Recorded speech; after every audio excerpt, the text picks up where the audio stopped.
a man like Madiba to free not just the prisoner, but the jailer as well. To show that you must trust others so that they may trust you. To teach that reconciliation is not a matter of ignoring a cruel past, but a means of confronting it with inclusion and generosity and truth.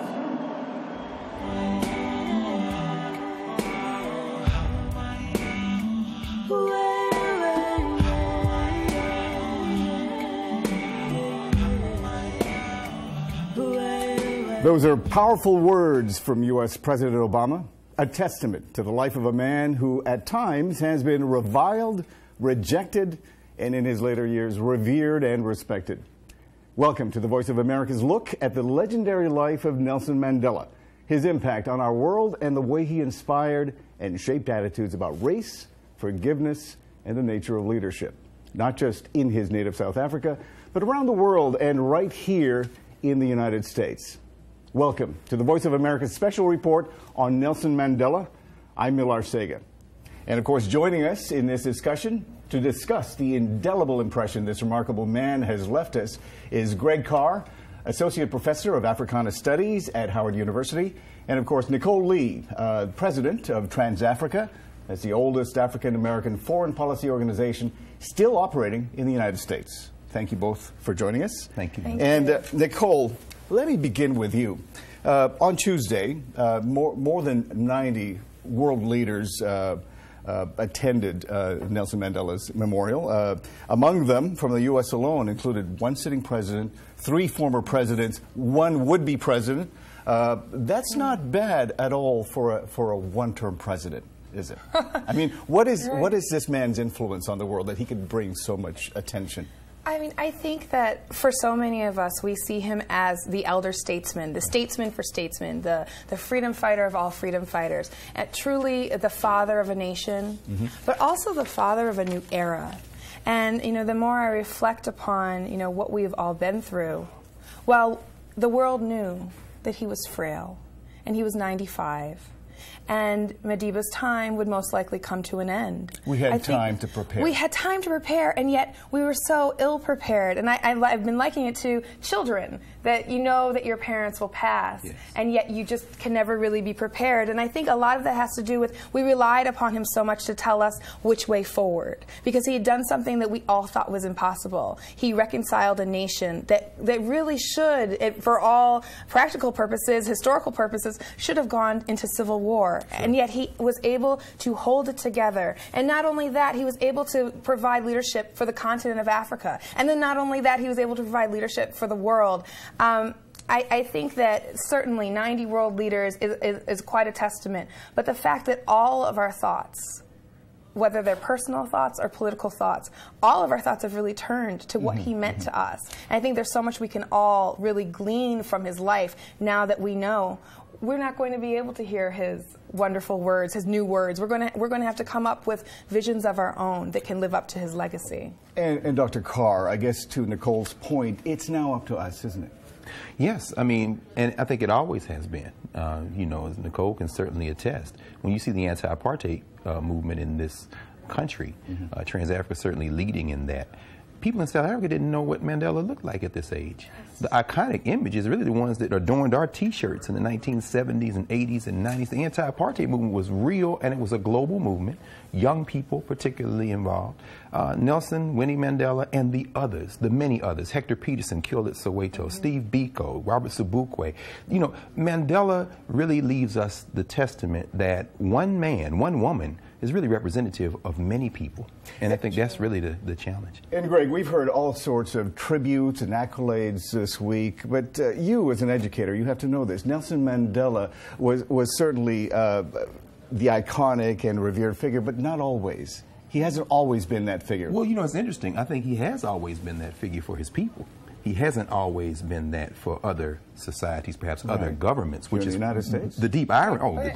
The deep irony of this week: people who were on the wrong side of history, many of them proudly on the wrong side, now praising Nelson Mandela, when those of us who always stood with Mandela and his comrades are saying we're looking with more than a little skepticism. And well, and they all, you know, many of them also want us to forget the fact that they were on the wrong side. Yes. But when Trans-Africa began in the Free South Africa movement, I mean, people just thought that they thought it was the immaturity, if you will. I mean, this is the racism of it, the immaturity of the African American community that we couldn't really tell that he was a true terrorist. Right. I mean, so it's just interesting now that we look back and we just see the vision that the Free South Africa movement had. I mean, for the United States in particular, it was really the vision of the civil rights movement. That's that right. we would not only be able to, you know, take our civil rights movement into Birmingham and into the streets of New York City, but it would go internationally. Yes. When I asked people when they came up with the idea of the anti-apartheid movement, so many of our stalwarts, many of them say it was actually at the March on Washington,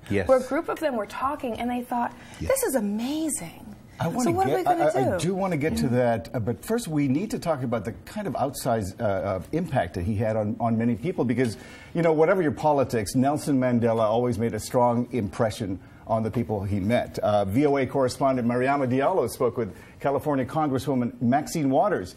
Now listen to how the Congresswoman describes her first meeting with Nelson Mandela shortly after his release. When he was released from prison and he made his rounds through the countries to thank people, we had him in Los Angeles. And I went to the plane to meet him with then the mayor, Tom Bradley. And as I stood at the bottom of the steps of the plane when he was descending, I really couldn't believe that I was seeing the man that I had learned so much about, the man that I had come to love because of his sacrifices and his courage. And so as he descended the steps, I stood there in awe.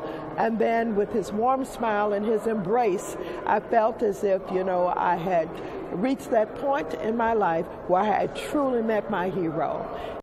He was a rock star, wasn't he? I mean, in the wider sense of the word. But what was it about Nelson Mandela that made him so likable? Well, I think that no one knew what to expect when he came out of prison. Right. I think there was a lot of concerns. Would he be mentally capable of even having a conversation? Would he be frail? What would he look like? Would he be angry? Would he truly be the leader that we all hoped he would be? And when he came out, this soft-spoken man saying, this isn't about me, this is about you, I think he affirmed all of the sacrifices, all of the known and unknown people that had put themselves on the line. I mean, we have to realize, even in outside of South Africa, people put their careers on the line to support the anti-apartheid movement. People put their bodies on the line in South Africa to support the movement. So I think that seeing that, feeling that affirmation from him after his struggle, after all he went through after 27 years in prison, I think that really just made him iconic immediately. No, absolutely. And I'll just add that, well, you said it. I think his ability to narrate in silence, I think his restraint in many ways reminds me of what Muhammad Ali did to George Foreman in 1974 in Zaire. He's about to hit him one more time, and he just backs up. Why? He's already going down. Mandela had been negotiating. He didn't need to come out. He didn't need to do a whole lot.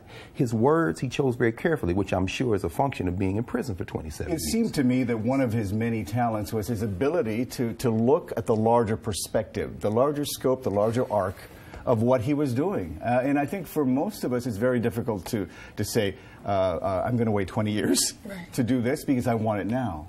Is that something that he had, that he had? Was that a special skill that Nelson Mandela had, his ability to look at the big picture? Well, I think so. I think also his leadership style had mellowed in prison, and he realized really what was on the line. I think that he had goals, and the movement had goals and dreams, and then they were also hit with a reality of what was going on in the country. And he, even when it wasn't popular, he was willing to say, no, this is what we need to do. This is what we need to do as the ANC. This is what we need to do as a movement. And I think that he was deeply also moved and touched by just the innocent people that were on the line and how much they really needed someone to be the adult in the room. And I think always Madiba was the adult in the room. And yet there was this adult in the room, and you would have thought that the United States would have been right there. Oh, no. Why? Of course not. Cold War? Oh, no. Remember, the minority government in South Africa was an ally of the United States. Of course they were. This is the Cold War. The anti-communist, fever is high, and the South African Communist Party was banned along with the ANC and the So Madiba PAC. was an obstacle to trade. Well, he was an obstacle in any number of ways. He's an obstacle politically, economically. We're talking about an Africa that could have gone either way. Right. You have China on the horizon. You have Russia on the horizon. Sure. And so Mandela's ability to absorb these many different ideologies and kind of temper them. Mm-hmm. Remember, when he comes in the ANC Youth League in the early 40s, he's anti-communist in some ways. Sure. Right. Govan and Mbeki and some of his comrades, who he's locked up in Robben Island on, kind of bring him into a different way of looking. But then you have the Black Consciousness movement that emerges later. These are perpetual threats to the American state. Maybe not the people of America, but this is a geopolitical game. I mean, I think it's also worth noting that in the United States we had our own form of apartheid that we were really still dealing with. And so the idea that you had a minority white population and the notion that they're in some ways up against this majority black population, frankly, there were some people in our Congress who got it completely and said, yes, you have to keep them separate. You have to, because majority rule in South Africa will make sure that the whites of South Africa are mistreated and abused. They don't want you to remember that. When they don't want you to remember that. And I mean, that was very, very clear. But it was the consciousness of our society, like Dr. Carr was talking about. It was the students. Mm-hmm. It was, the students, the academics, but then it was also the churches. It was South Africans living in exile. It was the African American community. All of these communities came together and really were able to tip the scale, if you will. They were able to tell the stories. They were able to explain, okay, sure, maybe ANC has not rejected communism, but is this right? Right. Is what's going on right? Is shooting children out of Casper? Is that right?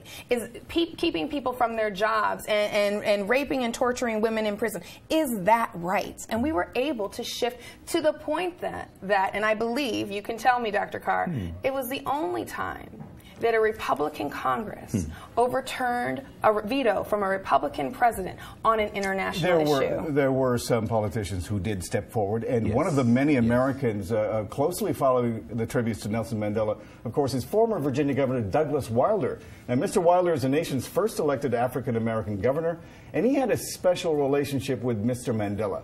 He discussed that kinship during an interview at his Richmond, Virginia office with VOA correspondent Meredith Buell. In politics myself, and then learning more about Mandela and the ANC for that matter, I came to recognize that we were linked together. We were inextricably bound by destiny. You've called Mr. Mandela a monument to humanity. What did you mean by that? That is not just a matter of what would happen for South Africans or for himself, but for mankind, for human beings, for people to believe in that brotherhood of man, to believe in the equality of involvement, the equality of achievement, and that to the extent that you could put aside differences and resolve them, short of bitterness, short of resentment. So that monument is a shrine that will last forever. Let me ask you a little broader question. Take us back to the 1980s when we were still in the Cold War. Why was there so much suspicion and mistrust of Nelson Mandela in the United States? And what was the turning point that caused many Americans to embrace the anti-apartheid movement? Many of the people who resented them knew that they likewise had members of what was their Communist Party. The Communist Party then didn't exist as the Communist Party did in Russia, and yet the Communist Party, that taint was such that it lasted far longer than it should have been, as you know, 2008, before they were even taken off the, what we call here, the terrorist list. Years after Mandela had been president, the ANC was still listed as a subversive or terrorist group. So I think the taint of communism associated with their strive for freedoms hurt them for a long period of time. Now, when you were governor here in the Commonwealth of Virginia, you pressured state agencies, you pressured colleges and universities to sell their economic interests in firms with ties to South Africa. This did make national news at the time. What message were you sending? When I was elected governor, people said it wouldn't happen, and I wanted to show that Virginia could be the first state to say that what's going on in South Africa is wrong. We were the first state to say we will disinvest, we will divest, we will encourage and take whatever steps necessary to be certain that we do not promote a system of government that brutalizes and dehumanizes and discriminates based on race. Now, you met privately with Nelson Mandela 3 times while you were governor, a total of 4 times overall. What do you remember most vividly from those conversations? His plain, human, and almost kindly disposition. He said to me how proud he was of first of all, my election, how much appreciative he was of what we did as a state. And he said, don't let anyone tell you it did not make a difference. In your first year as governor, you gave a speech, and you just mentioned this, predicting the United States would soon have a black president. In that speech, you quoted Nelson Mandela as saying, keep the pressure on.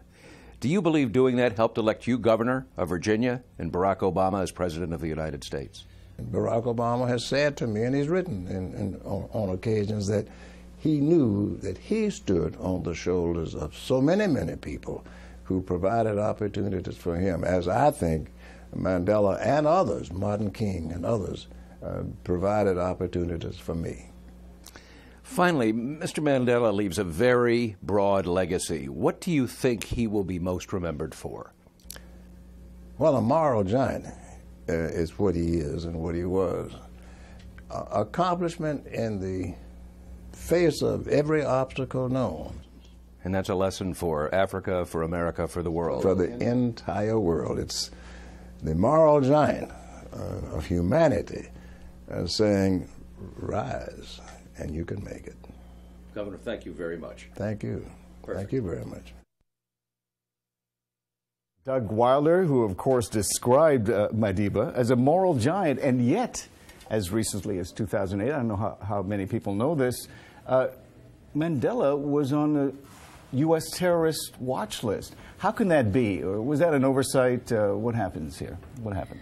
I think perhaps in some ways it may have been an oversight, but I think that there are people within the ANC that the U.S. government may not have wanted to take off the list just yet.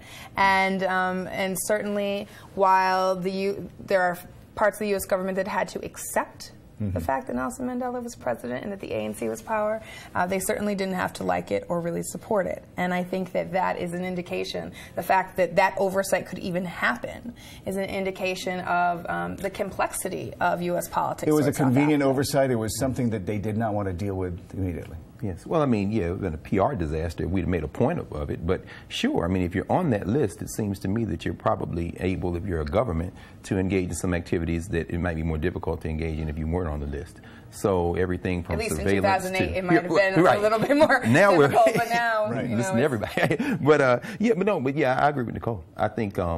you know, it wasn't something that was on the radar screen of the country. Had it been, I think, you know, it probably would have been taken off a lot earlier. There were a lot of things that were not on the radar screen, or at least that we tried to sort of set aside. Now, Congresswoman Maxine Waters spoke about Mandela's capacity to lead and the way that he was able to shape, eventually, U.S. foreign policy. Let's have a listen. Nelson Mandela had great influence here because our government had not paid attention to apartheid. As a matter of fact, they were for too long influenced by the government of South Africa, the Africans. And so it took a lot of educating, but our government had to finally admit that we had a role to play and that we should be using our power and our influence to bring down apartheid. And it took us far too long to do that. What took so long? Well, why did it take so long for us to step in there and say apartheid is wrong? Critical mass. You had to have a focal point. Because as early as 1951, you look at William Patterson, Paul Robeson, Islanda Du Bois, Islanda Robeson, they go to the UN on the United States. We charge genocide, and one of the things that is raised is apartheid in South Africa. This has been a conversation in black communities since the 1950s. But what Mandela provided was a face was a temperament, a focal point. That's exactly right. And then once you channel all that international energy in there, then government has to yield. But no, this was a conversation. But yeah, he gave us a point of entry, I think. And I think we have to be, we have to remember how strong Cold War politics and those issues really were. Yes. And it was very clear. I mean, the South African government was very good at saying, listen, you may not like our little situation here with apartheid, but sure, we are a front for you. We hold back other communist countries. We go to war. We do these little micro wars for you to make sure that other countries can't become communist. And we're really trying to fight the fronts in Rhodesia and other places. Mm-hmm. So we're going to hold back this wave of communism that could hit the continent. And what we ask of you is your support. What we ask from you is that you overlook, if you will, our apartheid, because you don't really understand why we're doing it. And I think for far too long that stood. There was no one really there to say, you know what, the people of South Africa should not be fodder in this back and forth. Where is the United States now in terms of our foreign policy response to some of these issues? Does it help that we have an African-American president? Well, I mean, I don't know that any one person could. Well, please, go ahead. No. No. I would say this very quickly. Okay. The Cubans sent troops in the 1970s to fight against the South African military forces, right? Mm-hmm. I think it's very significant that Barack Obama shook hands with Raul Castro in Johannesburg. Now, it may have been an unguarded moment, but I think that Obama's humanity is a very different type of humanity than previous presidents. So maybe it isn't all political. Some of this is personal. Well, I was listening to a lot of that criticism about the president shaking hands with Raul Castro, and I'm thinking to myself, what would Nelson Mandela have done? Would he have walked right by Raul Castro? Oh, absolutely not. Absolutely not. As a matter of fact, he would have stood and embraced him and talked to him again and said, thank you for supporting me when I was in prison. Thank you for supporting my people. I mean, the relationship that Nelson Mandela had with his brother, Fidel Castro, was very strong. Mm-hmm. And even Bill Clinton said it was something he could never convince Nelson Mandela to give up, was that relationship with Fidel Castro and with Cuba. It's very interesting that we bring our own politics, if you will, as some of us in the U.S. bring our own issues into this context, when really, I mean, we have to really look at what that relationship did, what that really meant between Cuba and South Africa, the window that it opened, if you will, to make sure that the anti-apartheid movement had support. We certainly weren't supporting, and so who was going to support that freedom movement? It was some unlikely suspects, if you will. That's right. Now, in many ways, Mandela's struggle for civil rights in his country struck a really strong chord among many Americans, because I think it paralleled our own struggle. Here's Maxine Waters again talking about that. They could identify with people not being treated as human beings. They could identify with working and not being paid, or being paid little. We came from slavery. So when they talked about the workers in the mines of South Africa working for little or nothing, that really did connect with us. Now, Greg, as an educator, I'm curious, what do your students like to know most about Nelson Mandela? What do they ask you about him? Well, every time we've gone to South Africa, and we've gone 4 or 5 times now with Study Abroad, we spend a summer there every time we go. They want to know, what was he like? What is he like? And what was his humanity? And so what comes out is the rich complexity. They also want to know, what was the world doing? And I think students are amazed to find out that young people who were their age really led in this struggle. Oh, yeah. And they're amazed by that, and they're gratified, because they don't want to believe that nobody did anything. Right. But when students learn about Madiba's life, they look at this larger-than-life icon who is almost a saint in their eyes. But I guess my question to you, Nicole, is, does that help or hurt Mandela's cause? Because, I mean, here's a man who is so up there. How could I possibly reach that level? I think it does. I think it does do a disservice when we don't, when we deify him. Yes. Instead of saying he was a man. He was a man, and he was a person like all of us. And, we can look at his qualities and we can look at his characteristics, but I think what we have to tell young people is each and every one of them have the same characteristics. They all have the ability to be as courageous. They all have the ability to do good.